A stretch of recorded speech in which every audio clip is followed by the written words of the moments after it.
គ្មានអ្នកណាត្រូវការខ្ញុំទេឪពុកម្ដាយខ្ញុំរៀបការដោយសារការរៀបចំរបស់គ្រួសារមនុស្សគ្រប់គ្នាសុទ្ធតែគិតថាខ្ញុំគ្រាន់តែជាកូនដែលកើតឡើងដោយចៃដន្យបើគ្មានផលប្រយោជន៍ពាក់ព័ន្ធទេប្រហែលខ្ញុំក៏មិនបានកើតមកដែរតែអ្នកវិញអ្នកស្រឡាញ់ខ្ញុំមែនទេអ្នកមិនអាចបដូរចិត្តបានទេតើអ្នកអាចបដូរចិត្តបានដោយរបៀបណាថ្ងៃរៀបការរបស់យើងអ្នកបានសន្យានឹងខ្ញុំថាអ្នកនឹងស្រឡាញ់ខ្ញុំជារៀងរហូតខ្ញុំសុំទោសសូមកុំលែងលះខ្ញុំអីសូមកុំទៅស្រឡាញ់អ្នកផ្សេងខ្ញុំមិនលែងលះអ្នកទេពេលនោះអ្នកជាមនុស្សដែលប្រាប់ថាចង់នៅជាមួយខ្ញុំជារៀងរហូត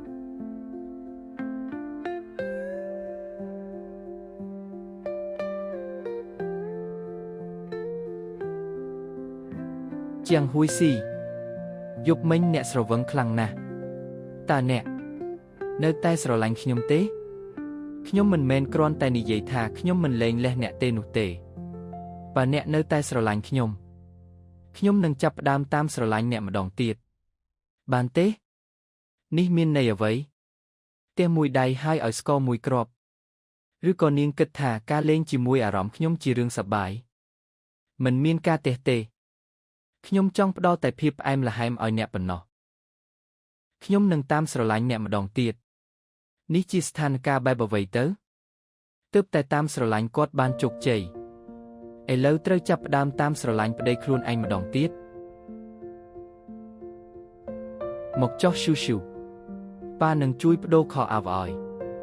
ដល់ពេលទៅម្ដាយឲ្យហើយយ៉ាស៊ូនៅតូចពេកតារងចាំឲ្យគេទៅម្ដាយនៅឈ្មោះក្រោយវិញមិនល្អជាងទេក្មេងនៅក្នុងថ្នាក់ទាំងអស់សុទ្ធតែធំជាងគេហើយគេក៏មិនសូវមានមិត្តលេងជាមួយដែរនាងមានគម្រោងនៅជាមួយគាត់បានប៉ុន្មានថ្ងៃឬក៏ភាពអត់ធ្មត់របស់នាងអាចនៅបានដល់ពេលណាបើមិនចង់នៅជាមួយគាត់ទេកុំផ្ដល់ក្តីសង្ឃឹមឲ្យគាត់ប៉ុន្តែបើផ្ដល់ក្តីសង្ឃឹមហើយចុងក្រោយបោះបង់គាត់ចោលទៀតស៊ីឈុននាងមិនគិតថាវាខុសខើពេកទេចាស់ខ្ញុំក៏មិនដឹងដែរបើថ្ងៃណាមួយខ្ញុំភ្ញាក់ឡើងហើយត្រឡប់ទៅជាមនុស្សដែលពួកគេធ្លាប់ស្គាល់វិញបើអ្វីត្រឡប់ទៅដូចដើមវិញហើយឆាស៊ូនៅតែពឹងផ្អែកលើខ្ញុំបែបនេះគេប្រកាសជាឈឺចាប់ម្ដងទៀតបើឆាស៊ូចង់ទៅរកប៉ាខ្ញុំនឹងនាំគេទៅមានអីកូនប៉ាចេញទៅធ្វើការហើយថ្ងៃនេះប៉ាមិនបានរងចាំឆាស៊ូទេថ្ងៃនេះនៅលេងជាមួយម៉ាក់នៅផ្ទះបានទេតោះយើងយកបាយទៅឲ្យប៉ាញ៉ាំនៅក្រុមហ៊ុនវិញល្អទេខ្ញុំបានលើថានៅថ្ងៃបញ្ចប់ការសិក្សាលូស៊ីនឆ្វេលើឈិនយូបានសារភាពស្នេហ៍ទៅកាន់ជាងហ៊ួយស៊ីប៉ុន្តែភ្លាមនោះគាត់ក៏ចេញទៅបរទេសមិនបានជាពេលនេះគាត់នៅទីនេះវិញស៊ីឈុនយូរហើយមិនបានជួបគ្នាចាស់ពិតជាយូរហើយឆាស៊ូនៅចាំអ្នកមីងទេហើយអ្វីថ្ងៃនេះអ្នកយកបាយមកឲ្យខ្ញុំបើអ្នកកំពុងរវល់ខ្ញុំនឹងនាំឆាស៊ូត្រឡប់ទៅវិញប៉ុន្តែបើមិនរវល់ទេខ្ញុំក៏ចិត្តចេញទៅញ៉ាំបាយដែរបើអ្នកស្រីជាងយកបាយមកឲ្យដល់ផ្ទាល់បែបនេះអញ្ចឹងយើងលើកការណាត់ទៅថ្ងៃក្រោយចុះបានសហការជាមួយលោកពិតជារីករាយណាស់ខ្ញុំទំនេរគ្រប់ពេលថ្ងៃក្រោយខ្ញុំជាអ្នកអញ្ជើញលោកវិញខ្ញុំមិនរំខានពេលញ៉ាំបាយរបស់លោកទៀតទេអត់អីទេអញ្ជើញញ៉ាំបាយសិនចុះអរគុណ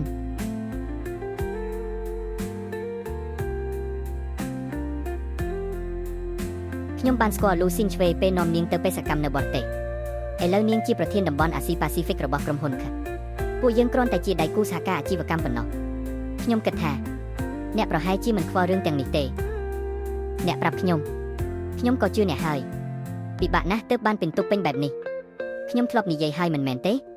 ខ្ញុំនឹងតាមស្រឡាញ់អ្នកម្ដងទៀតដូច្នេះខ្ញុំត្រូវជឿអ្នកឲ្យអស់ពីចិត្តពិតមែនឬបើខ្ញុំមករកអ្នកញឹកញាប់តើរំខានការងារអ្នកទេមើលទៅអ្នករវល់ណាស់ចុះបន្ទាប់ពីចេញពីធ្វើការឲ្យខ្ញុំមកទទួលអ្នកបានទេម៉ូតូអគ្គិសនីតូចរបស់ខ្ញុំជិះបានតែមនុស្សពីរទេមិនអាចដឹកយើង3នាក់បានទេបើចុងសប្តាហ៍អ្នកទំនេរយើងទៅណាត់ជួបគ្នាម្ដងបានទេអ្នកនិយាយដល់ថ្នាក់នេះហើយតើខ្ញុំអាចបដិសេធបានទៀតឬក្នុងការិយាល័យខ្ញុំមានបន្ទប់សម្រាប់មួយអ្នកនឹងឆាស៊ូអាចចូលទៅសម្រាប់ថ្ងៃត្រង់នៅទីនោះបានមានអ្នកណាអាចប្រាប់ខ្ញុំបានទេហើយអ្វីគាត់ស្រាប់តែខឹងទៀតហើយ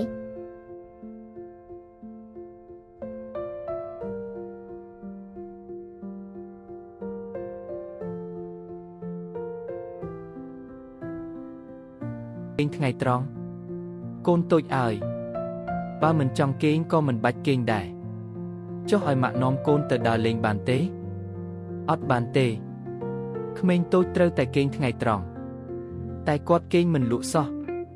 ហេតុអ្វីក្មេងតូចត្រូវគេងថ្ងៃវិជ្ជាបណ្ឌិតសុងបានប្រាប់ថាជូចង់ទៅជួបពូសុងទេកុំធ្វើឲ្យកូនភ័យខ្ញុំមិនដឹងថាខ្ញុំអាចធ្វើអ្វីបានទេប៉ុន្តែគាត់កាន់តែចេះដឹងនិងស្ដាប់បង្គាប់ប៉ុណ្ណាបេះដូងខ្ញុំក៏កាន់តែឈឺចាប់ដោយមិនអាចគ្រប់គ្រងបានប៉ុណ្ណោះការស្រឡាញ់គាត់ដូចជាអ្វីមួយដែលខ្ញុំបានធ្វើអស់រយៈពេលយូរខ្លាំងណាស់ហើយ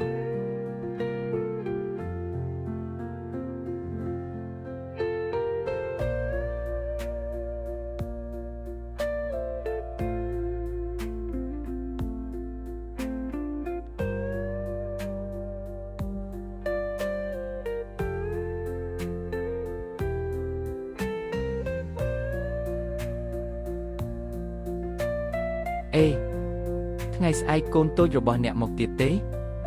គាត់មិនទៅសាលាម្ដាយឲ្យទេអ្នកនៅតែផ្លាស់ប្ដូរចិត្តលឿនដូចដើម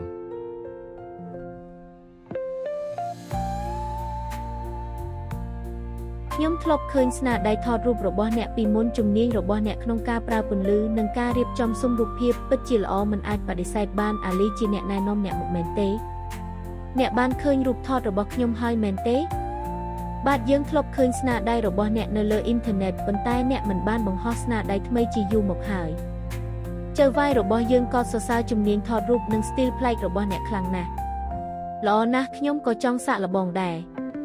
អីចឹងយើងចុះកិច្ចសន្យាតែម្ដងទៅសម័យនេះរកការងារលំបាកណាស់យើងមិនទាន់សាកល្បងការងារផងក៏ឈានដល់ចុះកិច្ចសន្យាហើយ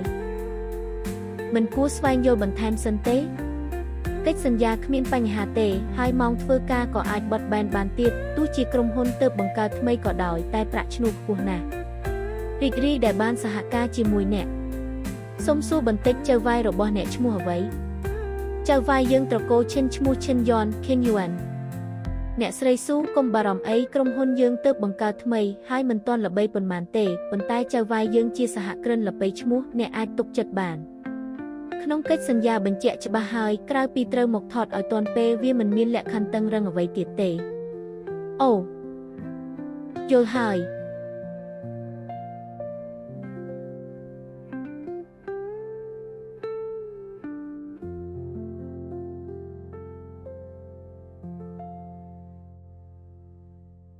តើមានអ្វីដែលខ្ញុំអាចជួយអ្នកបានទេ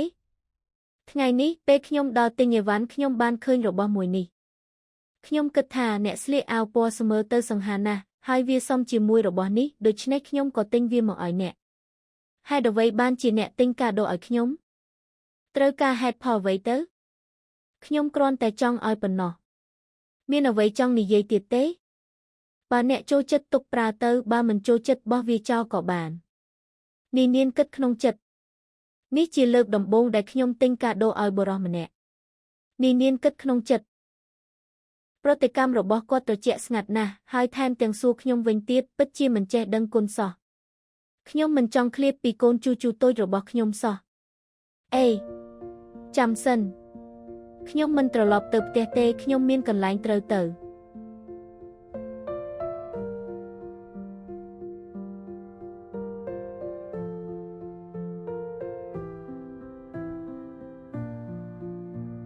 ចម្លែកណាស់កាលពីម្សិលមិញអ្នកសម្ភាសនិយាយថានេះគ្រាន់តែជាក្រុមហ៊ុនតូចមួយដែលទើបបង្កើតថ្មីមិនសូវមានអ្នកស្គាល់ទេហេតុអ្វីថ្ងៃនេះគេនិយាយថាឈិនយ៉នជាចៅវាយទៅវិញហេតុអ្វីការតុបតែងក្រុមហ៊ុននេះស្អាតនិងប្រណិតម្ល៉េះបុគ្គលិកតើអ្នកជាអ្នកស្រីស៊ូមែនទេចាស់ខ្ញុំនឹងសូមអញ្ជើញតាមខ្ញុំលោកអាកើនាយកកំពុងរងចាំអ្នកលោកឈិនអ្នកស្រីស៊ូដល់ហើយចូលមកអូជាអ្នកទៅឈិនយ៉នមិនក៏ជាអ្នកទៅវិញហេតុអ្វីមិនអាចជាខ្ញុំអ្នកតែងតែបដិសេធខ្ញុំហើយធ្វើត្រជាក់ដាក់ខ្ញុំជានិច្ចខ្ញុំគ្មានជំរឿសទេទើបប្រើវិធីបង្កើតក្រុមហ៊ុននេះដើម្បីបញ្ឆោតឲ្យអ្នកមកជួបខ្ញុំអ្នកជាម្ចាស់ក្រុមហ៊ុនថ្មីនេះចាំសិនបើអ្នកជាចៅវាយម្សិលមិញពេលចុះកិច្ចសន្យាហេតុអ្វីផ្នែកហលប្រាប់ខ្ញុំថាចៅវាយឈ្មោះឈិនតុងជាឪពុកខ្ញុំ អ្នកដែលចុះកិច្ចសន្យាជាមួយអ្នកអ៊ុនសើមិញគឺជាជំនួយការផ្ទាល់របស់ខ្ញុំឈិនយ៉នអ្នកអាប់សុកខ្លាំងដល់ថ្នាក់ដាក់អន្ទាក់ខ្ញុំលេងអីចឹងមែនហាហាស៊ូឈូនៀនខ្ញុំមិនធ្លាប់ដឹងសោះថាអ្នកគួរឲ្យចាប់អារម្មណ៍បែបនេះអ្នកណាដឹងទៅប្រហែលមនុស្សដែលអ្នកធ្លាប់ស្គាល់ពីមុនមិនមែនជាខ្ញុំតតែសោះគួរឲ្យស្ដាយណាស់បើខ្ញុំដឹងពីចរិតពិតរបស់អ្នកឆាប់ជាងនេះប្រហែលខ្ញុំពិតជាលងស្រឡាញ់អ្នកមែនឈិនយ៉នតើអ្នកគិតថាមនុស្សគ្រប់គ្នាត្រូវតែវិលជុំវិញឯងមែនទេជប់ប្រើល្បិចដែលគិតថាខ្លួនឯងពូកែទាំងនោះទៅវាធ្វើឲ្យខ្ញុំស្អប់ខ្ពើមណាស់តើនាងគិតថាខ្ញុំជាមនុស្សធម្មតាមែនបើមិនរាប់បញ្ចូលទ្រព្យសម្បត្តិរបស់អ្នកទេឯងក៏គ្រាន់តែជាមនុស្សធម្មតាម្នាក់ប៉ុណ្ណោះក្នុងរង្វង់អ្នកមានបែបនេះបើគ្មានលុយតើនៅសល់អ្វីទៀតខ្ញុំមិនអាចបោះបង់ទាំងប្តីនិងទាំងលុយរបស់ជាងហ្វៃស៊ូបានទេជប់និយាយបែបចំអកខ្ញុំទៅបើនៅតែនិយាយបែបនេះទៀតខ្ញុំនឹងហៅអ្នកថាមុខអាក្រក់ឥឡូវនេះហើយមុខក៏អាក្រក់ថែមទាំងជឿជាក់លើខ្លួនឯងខ្លាំងទៀតស៊ូឈូនៀនតើអ្នកកំពុងលេងល្បិចធ្វើប្រងើយកន្តើយក៏ដើម្បីទាក់ទាញចំណាប់អារម្មណ៍ពីខ្ញុំមែនទេនិយាយតាមត្រង់ខ្ញុំពិតជាចង់ជេរអ្នកណាស់តែខ្ញុំខ្លាចខ្ជះខ្ជាយអារម្មណ៍ទៅលើអ្នកខ្ញុំមិនចង់ចំណាយពេលជាមួយមនុស្សឈួតដូចអ្នកទៀតទេលះហើយបើអ្នកដើរចេញឥឡូវនោះគឺជាការបំពានកិច្ចសន្យាមិនអីទេខ្ញុំនឹងសងប្រាក់ពិន័យឲ្យអ្នកសំបីតែ800ដងនៃទ្រព្យសម្បត្តិរបស់ខ្ញុំក៏ខ្ញុំសុខចិត្តដែរយល់ទេចង់មើលកិច្ចសន្យាម្ដងទៀតទេអត់ទេខ្ញុំបានមើលរួចហើយកាលពីម្សិលមិញអីចឹងអ្នកក៏ដឹងដែរបើបំពានកិច្ចសន្យាអ្នកត្រូវសងការខូចខាត3ដងហេតុអ្វីមិនមើលឲ្យលម្អិតម្ដងទៀតតាមដំណើរការងារធម្មតាតារាដែលអ្នកត្រូវថតសុទ្ធតែជាតារាល្បីបើអ្នកលាឈប់ភ្លាមហើយធ្វើឲ្យការវិភាគរបស់ពួកគេអាក់រអួលអ្នកប្រកាសថាអាចសងការខូចខាតបានមែនទេបើគិតទាបបំផុតអ្នកត្រូវសងប្រាក់រាប់សិបលានយួនឥឡូវអ្នកនៅតែចង់ដើរចេញទៀតទេតែក្នុងកិច្ចសន្យាសរសេរថាអ្នកទទួលការងារជាអ្នកទទួលខុសត្រូវរាល់ការខូចខាតបើបំពានកិច្ចសន្យាអញ្ចឹងអ្នកបានផលប្រយោជន៍អីអ្នកពិតជាពាណិជ្ជករដែលប្រុងប្រយ័ត្នខ្លាំងមែនតើអ្នកមានបញ្ហាអ្វីមិនអីទេក្នុងកិច្ចសន្យាអ្នកធ្វើការថតត្រឹម6ម៉ោងក្នុងមួយថ្ងៃប៉ុណ្ណោះបើអ្នកមានការមិនពេញចិត្តអ្វីអាចប្រាប់បានគ្រប់ពេលអ្នកស្រីស៊ូបើស្ដាប់តាមអ្នកដែលខាតគឺជាអ្នកមិនមែនខ្ញុំទេបើនៅតែហ៊ានឲ្យប្រាក់ខែខ្ពស់បែបនេះខ្ញុំគិតថាមានតែ2ករណីប៉ុណ្ណោះ1អ្នកឈឺធ្ងន់2អ្នកល្ងងអីចឹងអ្នកនៅតែចង់លាឈប់មែនទេមិនលាឈប់ទេការងារបែបនេះចំណេញខ្លាំងណាស់ល្ងងណាស់ឈិនយ៉នអីចឹងចាប់ផ្ដើមធ្វើការទៅ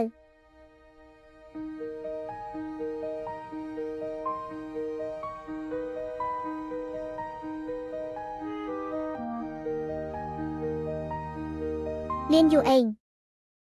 អូស៊ូឈូនៀនអ្នកមកជួបឈិនយ៉នទៀតហើយអ្នកធ្វើបែបនេះដាក់ហ្វៃស៊ូបានយ៉ាងម៉េចភ្នែកអ្នកមានទុកសម្រាប់មើលឬទុកសម្រាប់ញ៉ាំអាហារតើអ្នកឃើញខ្ញុំធ្វើអ្វីខុសមែនទេអត់ទេអ្នកឃើញមាសក៏គិតថាគ្រប់យ៉ាងជាមាសសំបីអ្នកជីក្រែមាសក៏រកមិនឃើញភាពស្មោះត្រង់របស់អ្នកដែរពិតជាធ្វើឲ្យខ្ញុំឈឺក្បាលមែន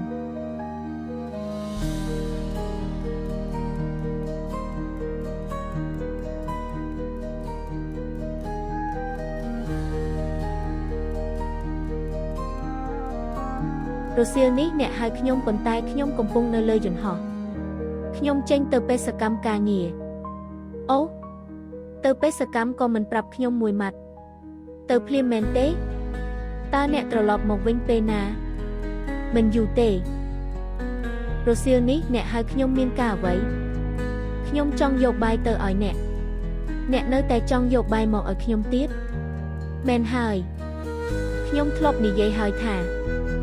ខ្ញុំនឹងតាមស្រឡាញ់អ្នកម្ដងទៀតខ្ញុំចិត្តរួចការងារហើយស៊ូឈូនៀនកុំឲ្យផ្ដាសាយណា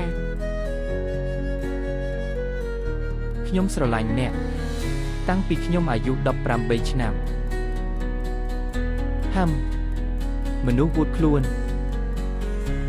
ទោះបីគាត់ធ្លាប់ធ្វើឲ្យខ្ញុំឈឺចាប់ខ្លាំងយ៉ាងណាក៏ដោយ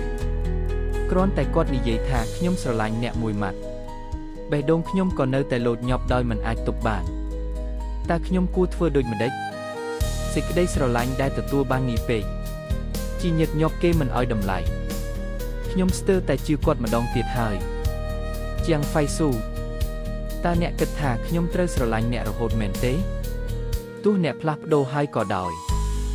អ្នកគ្រាន់តែចង់ខ្ញុំទុកដោយពាក្យថាស្នេហាប៉ុណ្ណោះនោះហៅថាស្នេហាមែនឬ យើងចាប់ផ្ដើមពីរឿងលេងសើចគួរតែបែកគ្នាដោយថ្លៃថ្នូរដើម្បីឲ្យស្នេហាដែលរលត់ហើយបានសម្រាក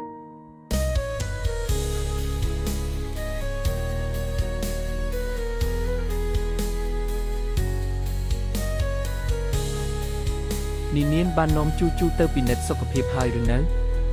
ពេទ្យថាម៉េចពេទ្យថាក្មេងខ្លះគ្រាន់តែមិនទាន់ចង់និយាយទុកឲ្យគាត់សម្រាកនិងអភិវឌ្ឍតាមធម្មជាតិទៅបានហើយល្អហើយយាយនឹងទៅរករបស់ឆ្ងាញ់ឲ្យចេញញ៉ាំហើយហ្វៃស៊ូកំពុងចេញបេសកកម្មការងារប៉ុន្មានថ្ងៃនេះ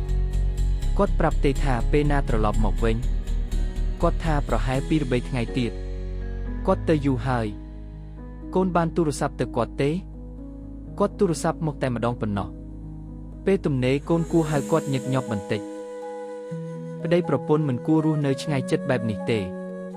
កុំបារម្ភអីម៉ាក់ប៉ុន្មានថ្ងៃនេះខ្ញុំរវល់ការងារខ្លាំងណាស់មានអាជីពផ្ទាល់ខ្លួនក៏ល្អដែរជីវិតកូនមិនមែនមានតែប្តីនិងកូនប៉ុណ្ណោះទេថ្មីនេះមានរឿងជាច្រើនលើសពីអ្វីដែលខ្ញុំរំពឹងទុកខ្ញុំខ្លាចថាខ្ញុំនឹងធ្វើអ្វីក៏មិនបានល្អមិនអីទេយ៉ាងហោចណាស់កូនដឹងថាខ្លួនឯងចង់ទៅផ្លូវណាព្យាយាមទៅកូនចាស់ម៉ាក់អរគុណម៉ាក់តោះទៅញ៉ាំបាយម៉ាក់ទៅយកឡានសិន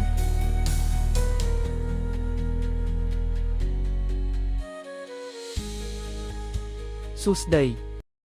មានអ្នកណានៅផ្ទះទេគ្មានអ្នកណាទេអ្នកមកខុសផ្ទះហើយខ្ញុំប្រាប់ហើយថាអ្នកមកខុសផ្ទះហើយលោកខេនសូមចាត់ទុកថាអ្វីដែលខ្ញុំបានធ្វើពីមុនគឺដោយសារខ្ញុំត្រូវលោភលន់បិទបាំងភ្នែកខ្ញុំសុំទោសបន្ទាប់ពីការងារនេះចប់យើងមិនចាំបាច់តាក់ទងគ្នាទៀតទេបានទេបានខ្ញុំយល់ព្រមគឺជឿញៀនអ្វីស្រេចតែអ្នកសម្រេចមានសំឡេងពីក្នុងផ្ទះនាននោះអ្នកណាអ៊ំសួស្តីខ្ញុំសុំទោសដែលមកដោយមិនបានជម្រាបជាមុនអ៊ំលោកអាចហៅខ្ញុំថាថេនយួនឬអេយួនក៏បាន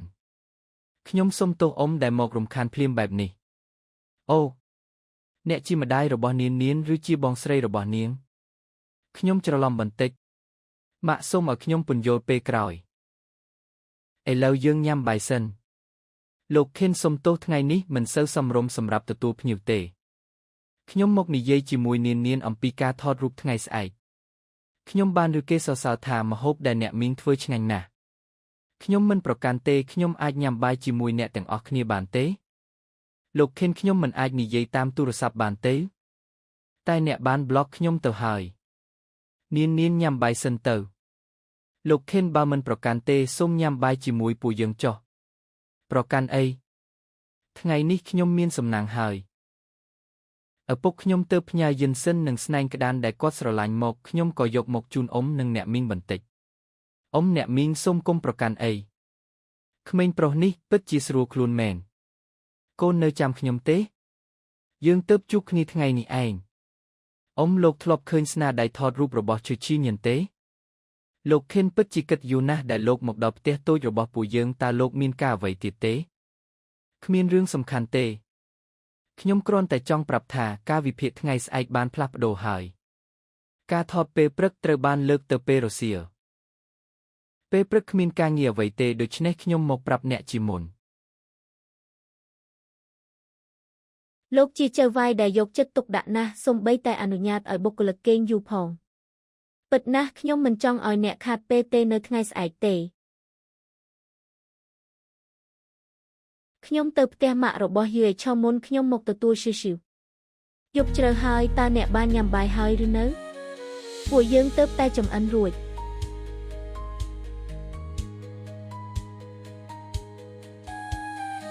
ខ្ញុំទៅសិនហើយម៉ាក់ប៉ាអ៊ំអ្នកមីងខ្ញុំសូមលាទៅមុន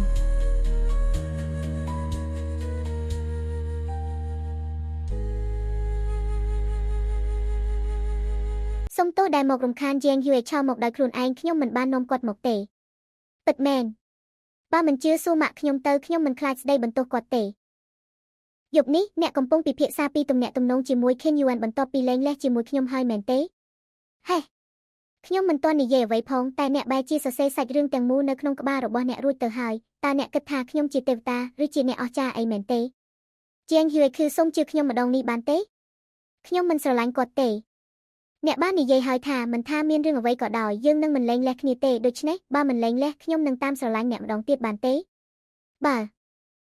ខ្ញុំចង់និយាយថាបើសិនជាមុនពេលយើងបញ្ចប់ទំនាក់ទំនងនេះដោយសន្តិវិធីខ្ញុំត្រឡប់ទៅដូចខ្ញុំកាលពី1ឆ្នាំមុនវិញអ្នកអាចប្រើគ្រប់វិធីដែលអ្នកនឹកឃើញដើម្បីរក្សាខ្ញុំឲ្យនៅក្បែរអ្នកខ្ញុំនឹងមិនស្អប់អ្នកទេបានទេអូត្រូវហើយដើម្បីរក្សាភាពសុខដុមរមនាក្នុងគ្រួសារខ្ញុំមានរឿងមួយចង់ប្រាប់អ្នកប៉ុន្មានថ្ងៃមុនមានក្រុមហ៊ុនមួយបានអញ្ជើញខ្ញុំឲ្យទៅថតរូបសម្រាប់ផលិតផលថ្មីខ្ញុំបានស៊ើបអង្កេតរួចហើយគ្រប់យ៉ាងមើលទៅធម្មតាប៉ុន្តែពេលក្រោយទើបខ្ញុំដឹងថាម្ចាស់ក្រុមហ៊ុននោះគឺជាឪពុករបស់ Ken Yuan ដំបូងខ្ញុំចង់ដកខ្លួនចេញភ្លាមប៉ុន្តែគាត់និយាយថាបើបំពេញកិច្ចសន្យាត្រូវសងសំណងយ៉ាងហោចណាស់ក៏ខ្ទង់8តួលេខដែរនេះគ្រាន់តែជាការប៉ាន់ស្មានបែបអភិរក្សប៉ុណ្ណោះបើគាត់មិនប៉ាន់ស្មានបែបអភិរក្សវិញតើវានឹងអស់ប៉ុន្មានទៀត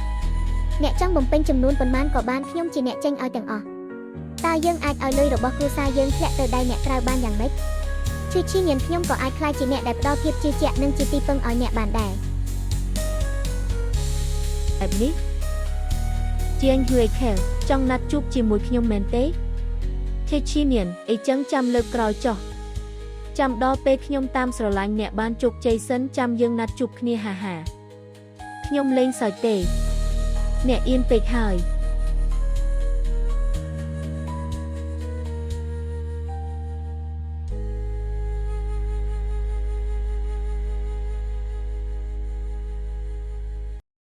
ចៅវាយថ្ងៃនេះមើលទៅចម្លែកបន្តិចអ្នកគ្រូឆាតថ្ងៃនេះស្អាតណាស់បុគ្គលិកប្រុសទាំងក្រុមហ៊ុនកំពុងតែសរសើរអ្នកទាំងអស់អ្នកណាសួរអ្នកតើនៅក្នុងការិយាល័យនេះមានមនុស្សដែលអ្នកគ្រូឆាតចាប់អារម្មណ៍ទេមិនមែនលោកខេនទេសម្លាញ់ភ្នែកអ្នកធំពេកហើយម៉ូដសក់បែបនេះមិនសូវសមទេខ្ញុំប្រាប់អ្នកឲ្យពាក់គ្រឿងតុបតែងសក់បែបព្រះនាងនេះហើយដើម្បីឲ្យរាល់ពេលអ្នកព្រិចភ្នែកម្ដងមើលទៅទាក់ទាញជាងមុនពិតមែនថ្ងៃនេះអ្នកតុបតែងខ្លួនស្អាតណាស់ក្រោយចេញពីការងារមានគម្រោងអ្វីណាត់ជួបយប់នេះឬជាមួយមនុស្សដែលអ្នកស្រឡាញ់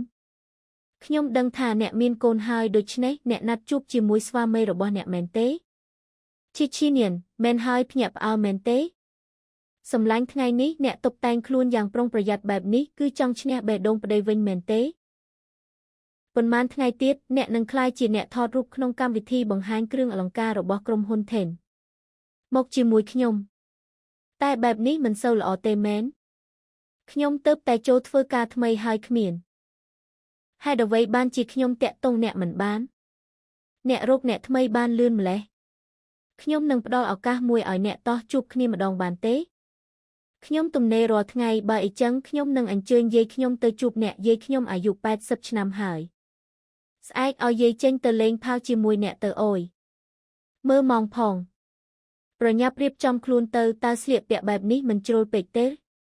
មិនជ្រុលទេថ្ងៃនេះអ្នកស្អាតជាងតារាដែលថតរូបទៀតពិតមែនអូខេខ្ញុំទៅហើយគាត់មកហើយចាំសិនប្រញាប់អីម្លេះពេលខ្លះឲ្យគាត់ចាំបន្តិចក៏ជាវិធីមួយនៃការស្នេហាដែរបុរសគឺអីចឹងនៅជិតពេកគេធុញនៅឆ្ងាយវិញគេនឹកការណាត់ជួបយូរពេកដូចជាប្រជុំការងារអីចឹងត្រូវបង្កើតភាពរ៉ូមែនទិកបន្តិចហើយចេះចូលទៅរកគាត់ខ្លះតែកុំបង្ហាញខ្លួនខ្លាំងពេករឿងស្នេហាមានក្បាច់ច្រើនណាស់បងស្រីឆែនខ្ញុំចង់ចេញទៅក្រៅយប់នេះអាចជួយមើលកូនឲ្យខ្ញុំបានទេ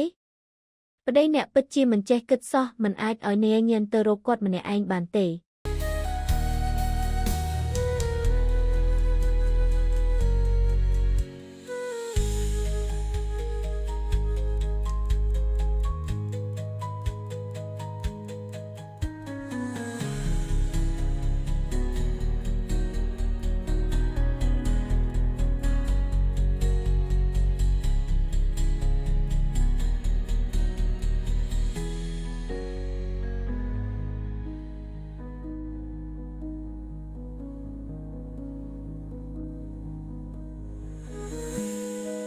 នោះជាប្រធានយ៉េងមែនទេ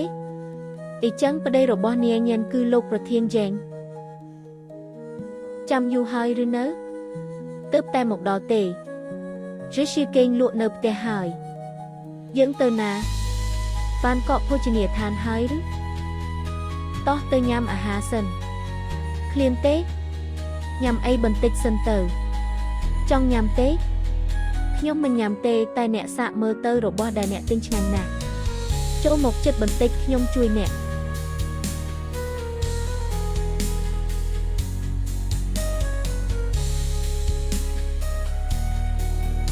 ជាងហួយជាខ្ញុំមិនសង្ហាទេ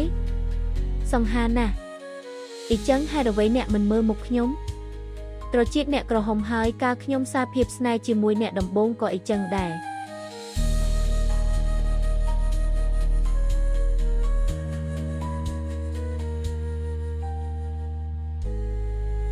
អរគុណនេះជូនអ្នកអំណោយនេះស្អាតណាស់តើអ្នករៀបចំវាតាំងពីទៅបេសកកម្មការងារមែនទេអរគុណខ្ញុំពិតជាចូលចិត្តវាណាស់សុំទោសថ្ងៃនេះខ្ញុំរវល់ដល់យប់ហើយមិនបានរៀបចំអ្វីជូនអ្នកទេមិនអីទេលើកមុនអ្នកក៏បានជូនខ្ញុំត្រឡប់ផ្ទះដែរអ្នកត្រជាក់ទេអត់ទេយើងត្រឡប់ទៅផ្ទះវិញទេជេស៊ូនឹងភ្ញាក់ឬមិនអីទេខ្ញុំបានសុំមីងជួយមើលគាត់ហើយខេឈីនៀនបើអ៊ី